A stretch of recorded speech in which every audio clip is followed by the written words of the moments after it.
Oke, saudara sekalian, Assalamualaikum warahmatullahi wabarakatuh. Saya Menko Polhukam bersama Ibu Sri Mulyani Menteri Keuangan, bersama Pak Ivan Yustiavandana Kepala PPATK, ingin menjelaskan kepada masyarakat tentang simpang siur apa yang terjadi dengan isu pencucian uang sebesar 300 T. Saudara, kami tegaskan bahwa yang kami laporkan itu laporan hasil analisa tentang dugaan tindak pidana pencucian uang.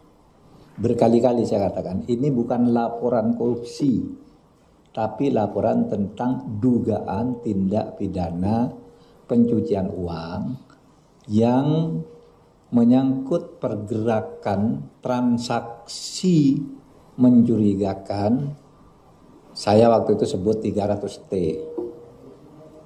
Sesudah diteliti lagi, transaksi mencurigakan itu ya lebih dari itu, 349 T, mencurigakan.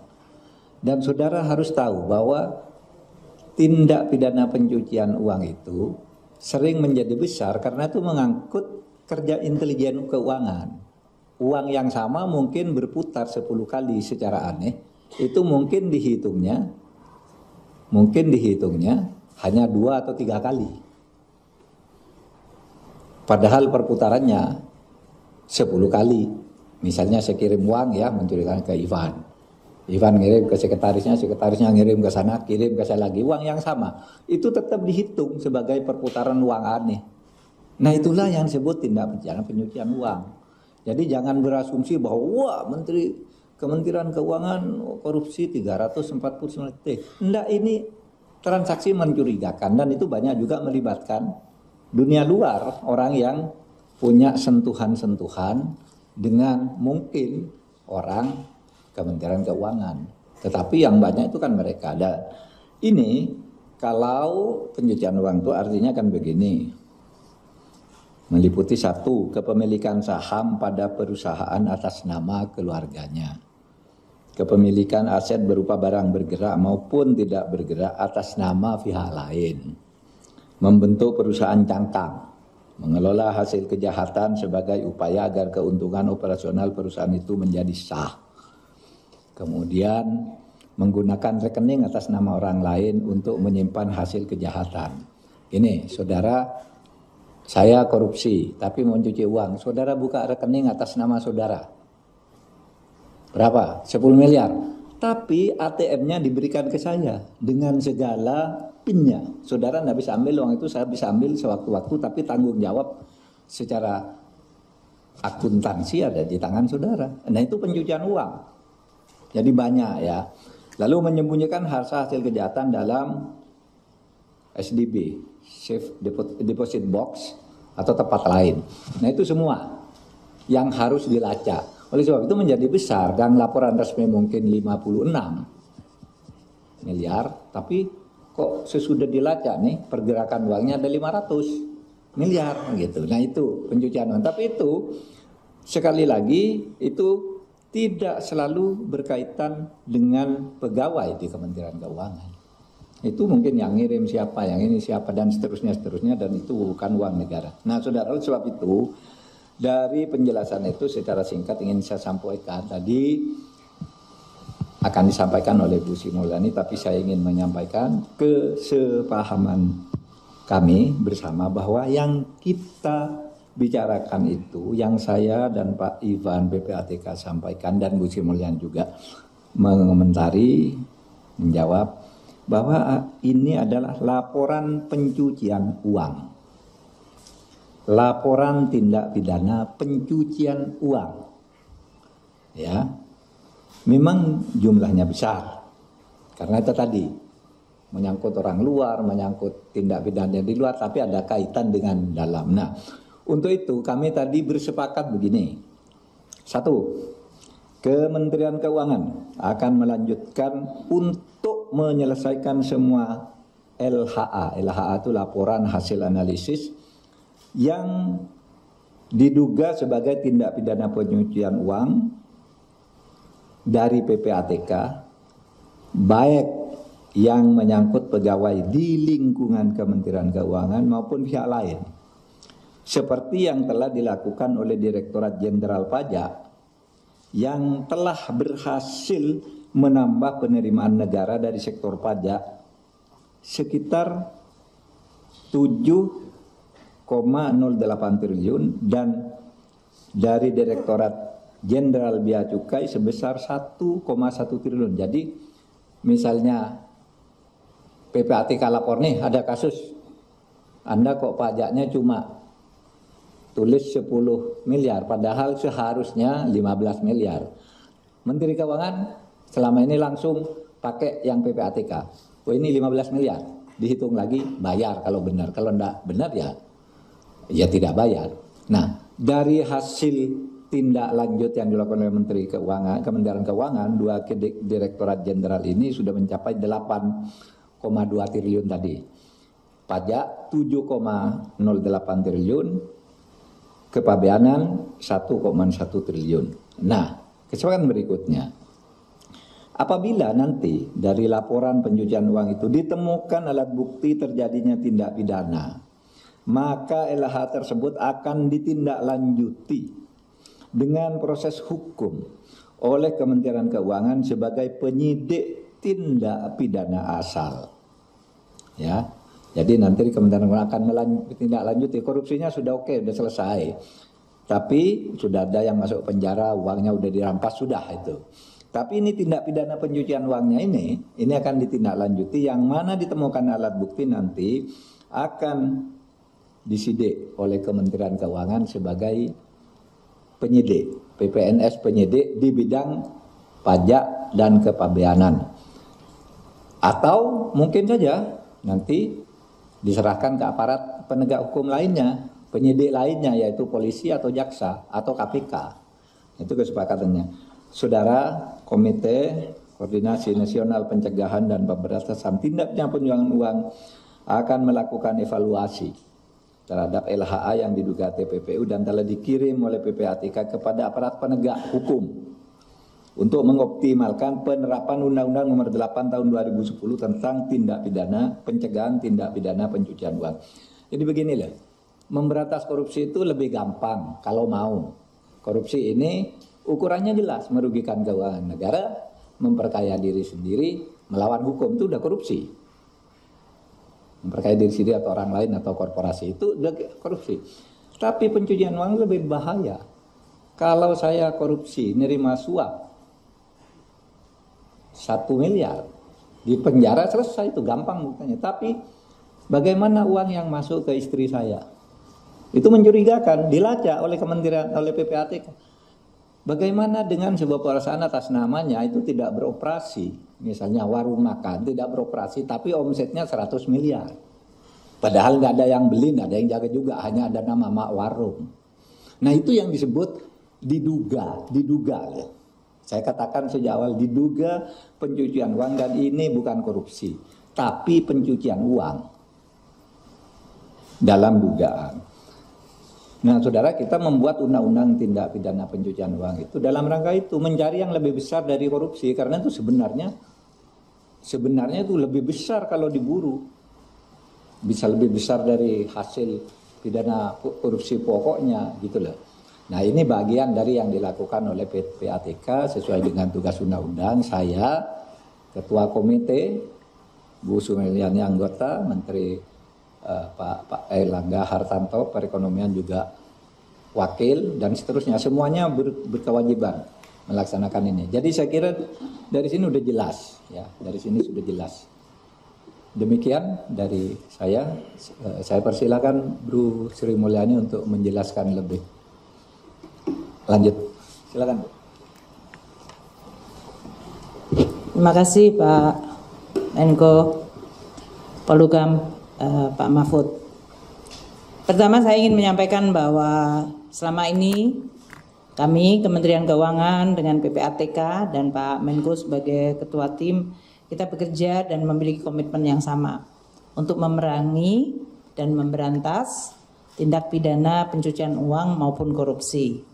Dan dengan adanya kerjasama yang baik inilah kemudian kita akan terus menggunakan semua resource yang ada di dalam rangka memperkuat termasuk di dalam mencari data, mengklarifikasikan data untuk bisa melaksanakan satu, mencegah, kalaupun tidak bisa dicegah, diberantas adanya tindakan korupsi maupun tindak pidana pencucian uang. Saya ingin mengklarifikasikan karena berbagai informasi yang memang sudah sangat simpang siur. Satu, Pak Ivan sebagai Kepala PPATK mengirimkan surat kepada Menteri Keuangan pada tanggal 7 Maret 2023. Surat dengan nomor SR 2748 garis miring AT.01.01 garis miring 3 Romawi garis miring 2023 7 Maret 2023. Surat dari Kepala PPATK ini berisi seluruh surat-surat PPATK kepada Kementerian Keuangan terutama Inspektorat Jenderal dari periode 2009 hingga 2023. Ada 196 surat. Surat ini adalah tanpa ada nilai transaksi. Jadi dalam ini hanya berisi nomor surat, tanggal surat, nama-nama orang yang ditulis oleh PPATK, dan kemudian tindak lanjut dari Kementerian Keuangan. Terhadap surat tersebut, 196 surat, Inspektorat Jenderal dan Kementerian Keuangan sudah melakukan semua langkah. Makanya ini termasuk dari mulai dulu Gayus sampai dengan sekarang. Ada yang sudah kena sanksi, ada yang kena penjara, ada yang dalam hal ini diturunkan pangkat. Kita menggunakan PP nomor 94 tahun 2010 mengenai ASN. Kemudian muncul statement mengenai adanya surat PPATK di mana ada angka 300 triliun. Kami belum menerima. Makanya waktu hari Sabtu saya dengan Pak Menko melakukan statement publik, saya menyampaikan sampai dengan hari Sabtu yang lalu itu kita belum menerima surat dari PPATK yang berisi angka. Pak Ivan baru mengirimkan surat tersebut pada tanggal 13 Maret.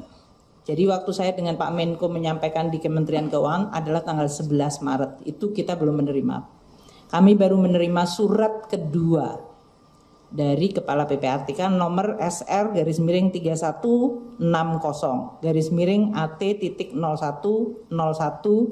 garis miring 3 Romawi garis miring 2023. Di dalam surat ini adalah surat yang tadi 36 halaman, yang nomor 1, yang tidak ada angkanya, yang ini 46 halaman. Lampirannya berisi rekapitulasi data hasil analisa dan hasil pemeriksaan, serta informasi transaksi keuangan berkaitan dengan tugas dan fungsi untuk Kementerian Keuangan 2009 sampai dengan 2023. Lampirannya itu daftar surat yang ada di situ 300 surat dengan nilai transaksi 349 triliun rupiah. Nah, kami ingin sampaikan sebagai berikut. 1. Dari 300 surat tadi, 65 surat adalah berisi transaksi keuangan dari perusahaan atau badan atau perseorangan yang tidak ada di dalamnya orang Kementerian Keuangan. Jadi ini transaksi ekonomi yang dilakukan oleh perusahaan atau badan atau orang lain. Namun karena menyangkut tugas dan fungsi Kementerian Keuangan, terutama menyangkut ekspor, import, maka kemudian dia dikirimkan oleh PPATK kepada kami. 65 surat itu nilainya 253 triliun. Artinya PPATK menengarai adanya transaksi di dalam perekonomian, entah itu perdagangan, entah itu pergantian properti, yang ditengarai ada mencurigakan, dan itu kemudian dikirim ke Kemenku supaya Kemenku bisa memfollow up, menindaklanjuti sesuai dengan tugas dan fungsi kita. 99 surat dari 300 surat tadi ya, adalah surat PPATK kepada aparat penegak hukum dan nilai transaksinya 74 triliun. Jadi dalam ini aparat penegak hukum. Sedangkan ada 135 surat dari PPATK tadi yang menyangkut ada nama Kementerian Keuangan, nama pegawai Kementerian Keuangan. Nilainya jauh lebih kecil karena yang tadi 253 plus 74 itu sudah lebih dari 300 triliun. Jadi saya akan memberikan satu contoh supaya media sedikit memahami yang tadi disampaikan oleh Pak Menko secara baik mengenai definisi pencucian uang dan yang disebut transaksi mencurigakan.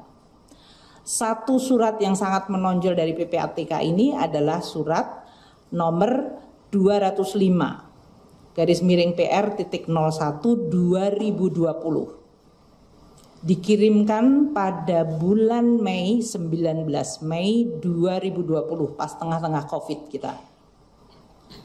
Satu surat dari PPATK itu saja menyebutkan transaksi sebesar 189 triliun 273 miliar. Bayangkan tadi totalnya 340, dan ini satu surat saja 189,273. Tentu saja karena ini angkanya besar, langsung kita melakukan penyelidikan dan saya minta seluruh pajak, bea cukai untuk melihat surat tersebut dan melihat dan meneliti apa yang menjadi data dan informasi. Disebutkan oleh PPATK ada 15 individu dan entitas, itu perusahaan dan nama orang, yang tersangkut 189,273 triliun tersebut. Ini adalah transaksi 2017 hingga 2019, sebelum pandemi. Ternyata sesudah dilihat surat tersebut, satu faktanya, dari Bea Cukai yang menerima surat langsung dari PPATK by hand melakukan penelitian terhadap nama-nama 15 entitas tersebut. Mereka adalah yang melakukan ekspor, import, emas batangan dan emas perhiasan. Dan juga kegiatan money changers dan kegiatan lainnya. Bea Cukai kemudian melakukan seluruh penelitian terhadap 15 entitas itu, upamanya import barang emas batangan 326 miliar tahun 2017, naik ke 5,6 triliun, 2019 turun drastis ke 8 triliun. Ekspornya 4,7 triliun, 2017 turun ke 3,5 triliun dan 2019 turun ke 3,6 triliun. Dari transaksi itu kemudian dilakukan penelitian dan kemudian dilakukan pembahasan bersama PPATK. Jadi ini kejadian tahun 2020. Sudah ada follow up-nya, Bea Cukai yang menerima data langsung dari PPATK melakukan penelitian. Bulan Mei mendapatkan surat, September dilakukan pembahasan bersama PPATK. Ini yang tadi disampaikan oleh Pak Menko, LHA, kemudian dilakukan follow up. Pada saat yang sama, waktu Bea Cukai mengatakan tidak ditemukan di Bea Cukai adanya kecurigaan, maka pajak masuk. Direktorat Jenderal Pajak mendapatkan surat tembusan tadi juga, yaitu yang nomor 205. Dan pada saat yang sama PPATK mengirim surat kepada pajak nomor 595. Di dalam surat 595 ini transaksinya lebih besar lagi, yaitu 205 triliun kepada Direktorat Jenderal Pajak. Dan jumlah entitasnya dari 15 menjadi 17 entitas. Maka pajak melakukan juga penelitian dari sisi pajak dari 2017 hingga 2019. Satu, figurnya pakai inisial SB. Ini di dalam data PPATK disebutkan omsetnya mencapai 8,247 triliun. Data dari SPT pajak adalah 9,68 triliun. Lebih besar di pajak daripada yang diberikan oleh PPATK. Itu pun kita tetap menggunakan data PPATK. PPATK tadi 8,2, pajak 9,6. Karena si orang ini memiliki saham dan perusahaan di PT BSI, kita meneliti PT BSI yang ada di dalam surat dari PPATK juga. PT BSI ini, data PPATK menunjukkan 11,77 triliun. SPT pajaknya menunjukkan, ini pajak dari 2017 hingga 19 ya, saya ulang lagi ya, jadi 3 tahun. SPT pajaknya 11,56. Jadi perbedaannya 212 miliar. Itu pun tetap dikejar. Dan kalau memang buktinya nyata, maka si perusahaan itu harus membayar plus denda 100%. Kemudian PT yang ketiga juga sama, PT IKS 2018-2019. PPATK menunjukkan datanya 4,8 triliun, SPT-nya menunjukkan 3,5 triliun. Kemudian ada seseorang yang namanya adalah DY. SPT-nya hanya 38 miliar, tapi PPATK menunjukkan transaksinya mencapai 8 triliun. Nah, perbedaan data ini yang kemudian dipakai oleh Direktorat Jenderal Pajak memanggil kepada yang bersangkutan. Muncul modus bahwa tadi si SB menggunakan tadi nomor akunnya 5 orang yang merupakan karyawannya. Termasuk kalau kita bicara tentang transaksi, ini adalah transaksi money changers. Jadi Anda bisa bayangkan money changers, cash in, cash out orang. Inilah yang kami sebutkan tadi supaya tidak menimbulkan suatu kesan kepada masyarakat. Kami sangat menghargai data dari PPATK dan pada kenyataannya justru PPATK, pajak dan bea cukai bekerja sama secara bersama. Kita namanya jaga dara, tripartit di antara ketiga institusi itu untuk saling bertukar informasi dan data di dalam rangka untuk memerangi dan memberantas tidak hanya korupsi tapi juga tindak pidana pencucian uang.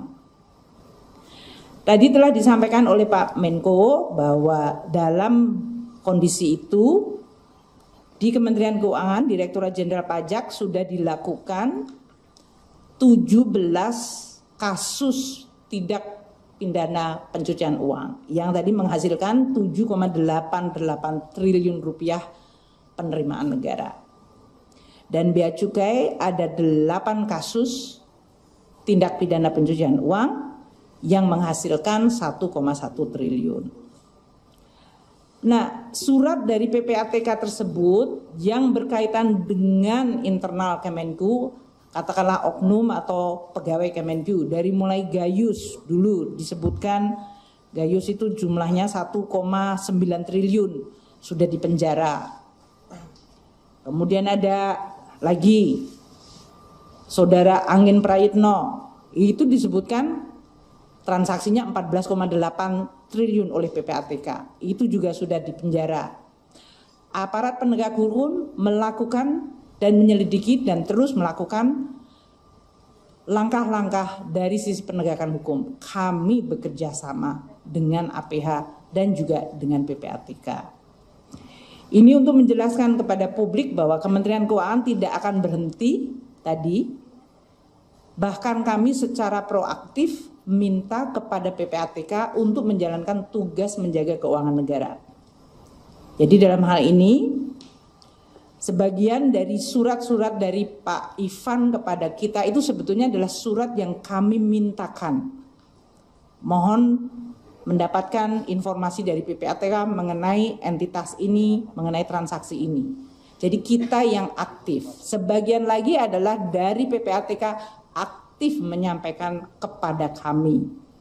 Jadi inilah kerjasama yang tadi disebutkan tripartit Jakadara dari Direktorat Jenderal Pajak, Bea Cukai yang dua-duanya memiliki PPNS, yaitu penyidik pegawai negeri sipil, yang tadi disampaikan oleh Pak Menko, kalau ada indikasi tindak pidana asalnya menyangkut tugas dan fungsi dari Kementerian Keuangan, maka akan ditindaklanjuti oleh PPNS di Bea Cukai dan Pajak.